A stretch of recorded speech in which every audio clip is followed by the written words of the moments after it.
go, make my body go, make our bodies higher and higher and higher. Ok, galera, bom dia. Vamos lá.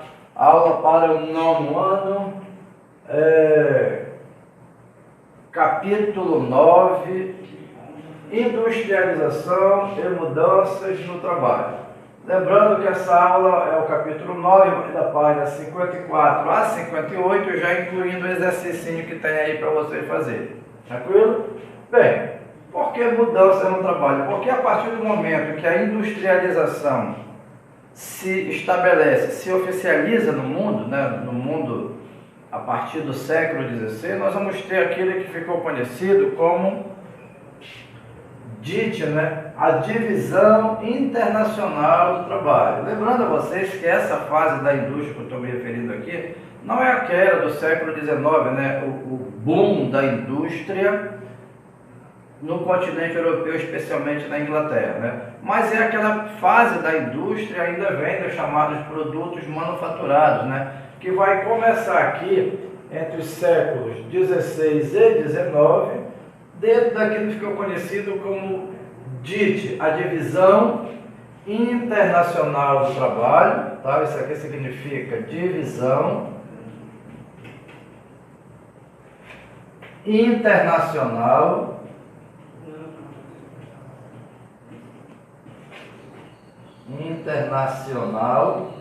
do Trabalho, onde a gente passaria a ter, a partir desse momento, né, a chamada velha DIT e em seguida a nova DIT.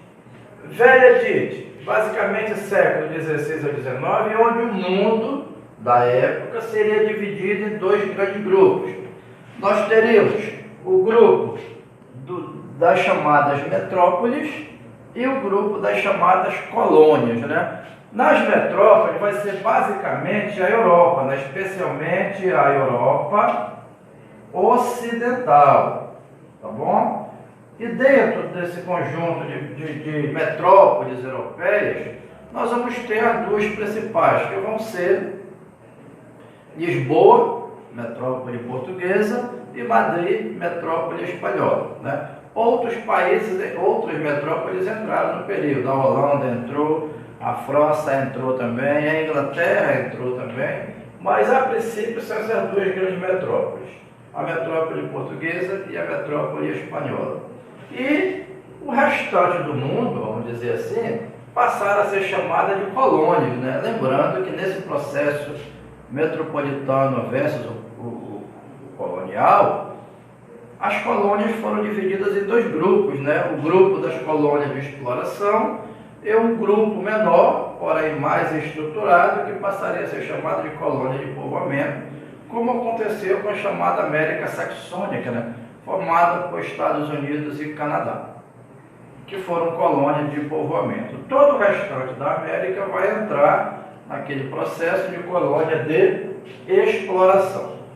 Partindo deste processo, dessas trocas comerciais, vamos dizer assim, aí já começamos também a entrar no chamado processo globalização da economia. Partindo deste princípio, nós vamos ter a intensificação no comércio mundial, repetindo, o mundo da época, entre as metrópoles versus as colônias. Mas prevalecia nesse período, a grande característica aqui foi o chamado Pacto Colonial, né? Isto significava, era uma maneira de amarrar ou prender economicamente as colônias sobre as decisões econômicas e políticas das metrópoles. O Pacto Colonial era sustentado pela seguinte situação: as metrópoles negociavam com as colônias e as colônias negociavam com as metrópoles. Porém, cabia às metrópoles decidir o preço dos produtos que seriam negociados. Exemplo: o Brasil vendia açúcar para Portugal e o Brasil comprava tecidos, roupas de Portugal. Quem decidia o preço daquilo que o Brasil comprava? A metrópole portuguesa. Quem decidia o preço daquilo que o Brasil ia vender? a metrópole portuguesa. Quer dizer, a colônia ficava presa, sem condições de negociação aos produtos das metrópoles e vice-versa. Tá? Então, isto vai durar todo o período da chamada velha divisão internacional do trabalho, que vai ser sustentado também como o período das grandes navegações. Isto significava que o desafio seria sair daquela rota do mar Mediterrâneo, né? Saía da Europa, cruzava o Mediterrâneo pelo norte da África, depois pegava o Mar Vermelho e entrava na Ásia. Então, o desafio era cruzar, era navegar o grande mar. Este grande mar, que na verdade hoje nós chamamos de Oceano Atlântico, seria conseguir uma nova rota comercial que não fosse apenas a rota do Mediterrâneo. Então, quem conseguisse isso, o domínio dessa nova rota comercial, seria, para aquele momento, considerada, economicamente falando, as ou os donos do mundo. Quem fez isso com maior eficiência? Portugueses e espanhóis. Repetido, seguindo por franceses, ingleses, holandeses e tal. Tranquilo? Tá. Partindo desta ideia aqui, quando vai haver já do século XIX para o século XX, aquele grande momento da industrialização na Europa, especialmente agora na Inglaterra, aquilo que também nós chamamos de Revolução Industrial, vai entrar em cena a Divisão Internacional do Trabalho, conhecida como NOVA, onde vai haver toda uma mudança na forma de definir, por exemplo, quem era mais forte economicamente, quem era mais fraco economicamente, tanto que as metrópoles europeias não seriam mais chamadas de metrópoles, seriam chamadas de países. Quer dizer, aqui vai haver aquilo que se chama de formação dos Estados-nação, tá? Formação dos Estados-nação. Um Estado-nação é a mesma coisa que um país, tá certo? Então, nesta questão aí, a gente vai ter países e países. Ó, como assim?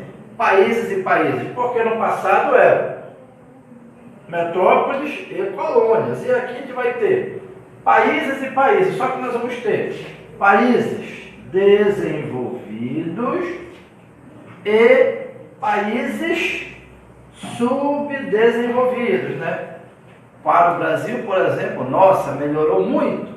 O Brasil deixaria de ser uma colônia de exploração e passaria a ser chamado de país, porém subdesenvolvido. Certo? Mudaria um pouquinho, pelo menos com relação ao nome a ser usado a partir daquele momento, mas na qualidade de subdesenvolvimento. Então, a Divisão Internacional do Trabalho também sofreria uma mudança forte nessa questão aí. Por exemplo, os países desenvolvidos continuariam sendo aqueles que teriam o controle do capital dinheiro, o controle do recurso tecnológico mais avançado e, consequentemente, por conta disso, eles controlassem o capital, o dinheiro e o recurso tecnológico, aquilo que estivesse mais à frente, à vanguarda da tecnologia, eles controlariam também as principais decisões políticas e econômicas que acontecessem no planeta Terra na época. E o que os países subdesenvolvidos teriam para negociar? Ainda um grande espaço físico disponível, uma grande quantidade de recursos naturais, seja ele animal, seja ele vegetal, ou seja ele mineral, aonde esses produtos começariam a ser, enviados para os países desenvolvidos, através da navegação. Lembrando, nesse período, nessa nova fase da Divisão Internacional do Trabalho, a grande rota do Atlântico já estava efetivamente conquistada, né? a questão do grande mar, que passaria a ser chamado depois de Oceano Atlântico, já havia sido conquistada economicamente pelos grandes cargueiros, e neste processo vai haver uma ligação, vamos dizer assim, física, entre o Oceano Atlântico, Oceano Pacífico e Oceano Índico. Quer dizer, os três grandes oceanos se ligam através da navegação economicamente, e isso vai dar um contorno, vamos dizer assim, de intensificação, fortalecimento, expansão, crescimento do comércio mundial, o comércio entre as nações do planeta Terra. Por isso que nós vamos chamar isso de globalização da economia mundial.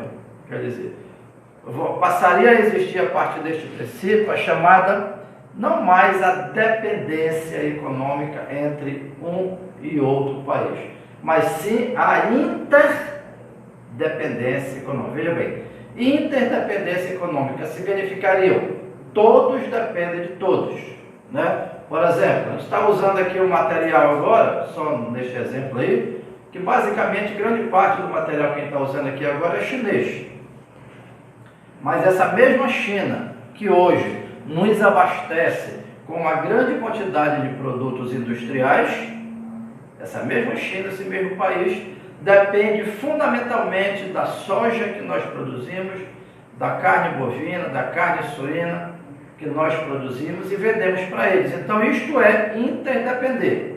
Não tem aquela questão de um depende do outro apenas, assim, cada um depende um do outro simultaneamente. Por isso, interdependência econômica. Tranquilo? Então aqui nós vamos ter os países desenvolvidos vão assumir mais recentemente uma outra denominação que seria chamada de países centrais. Tá certo? Os países centrais vão representar o grupo de países que seriam o quê? Centrais, hoje, antes de centrais, países desenvolvidos, e antes de países desenvolvidos, metrópoles europeias. Quem não era metrópole europeia era colônia. Repetindo, colônia de exploração em maior quantidade. Depois deixado de ser colônia, não somos mais colônias, somos países, porém, países subdesenvolvidos. E hoje, somos países subdesenvolvidos? Não somos mais países subdesenvolvidos. Então nós já somos países centrais? Calma lá, ainda não. Nós somos países, quando deixamos de ser chamados de países subdesenvolvidos, passam a ser chamados de países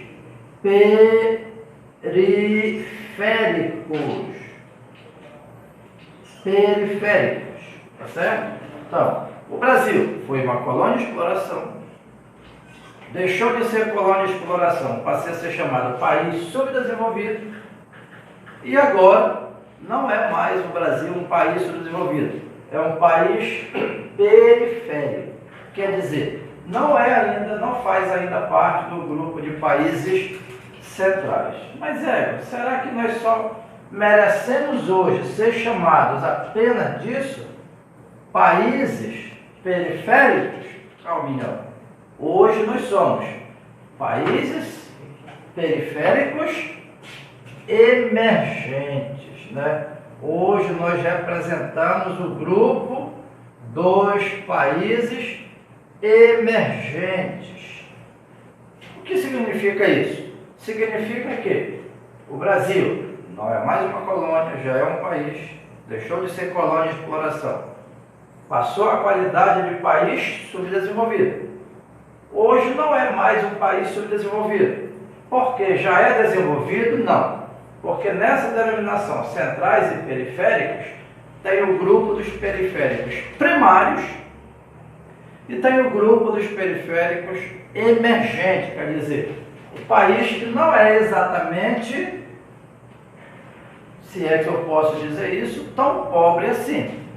Porque, na verdade, né, do ponto de vista do quadro natural, o Brasil nunca foi um país pobre. Nunca foi. Mas do ponto de vista populacional, sim. Então, esse país periférico emergente é aquele que poderá, veja bem o que eu vou dizer, poderá chegar ao desenvolvimento social em um prazo entre 30 e 50 anos, contando de agora para frente. Então, talvez o Brasil consiga, nesse período de 30 até 50 anos, chegar ao desenvolvimento social, desenvolvimento humano, que é diferente de crescimento econômico. E para finalizar, eu quero lembrar que esse grupo de emergentes, né, hoje eles atendem por uma sigla chamada BRICS, que é exatamente formada por 5 países, cujo Brasil exerce uma espécie de liderança. Quem representaria o BRICS hoje? Vamos lá. B, Brasil. R, Rússia. I, Índia. C, China. S, África do Sul. Aí vocês vão esperar aí. Brasil, Rússia, Índia. A Índia já não é a segunda maior economia mundial? É. Hoje, a Índia, a China, hoje a China é a segunda maior economia mundial. Perde apenas para os Estados Unidos da América. Mas a China ainda não é considerada um país desenvolvido. Ela é um país que tem apresentado um forte crescimento econômico, especialmente nas 2 últimas décadas, mas ela não se desenvolveu ainda humanamente, socialmente. No geral, a qualidade de vida do chinês é muito baixa, inclusive mais baixa até que grande parte da população brasileira. Tranquilo? Então, fechando aqui, somos quem hoje? Colônias? Não. Somos país? Sim. Desenvolvido ou subdesenvolvido? Já fomos subdesenvolvidos.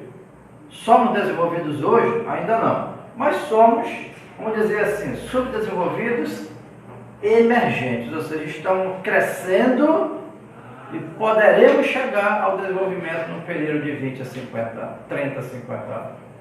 Tranquilo? Esse assunto não acabou, né? Fechamos aí, estamos no capítulo 9 para o 9º ano, texto da 54 a 58 e entrando aí no exercício, ok? Próxima aula a gente dá continuidade. Abraços.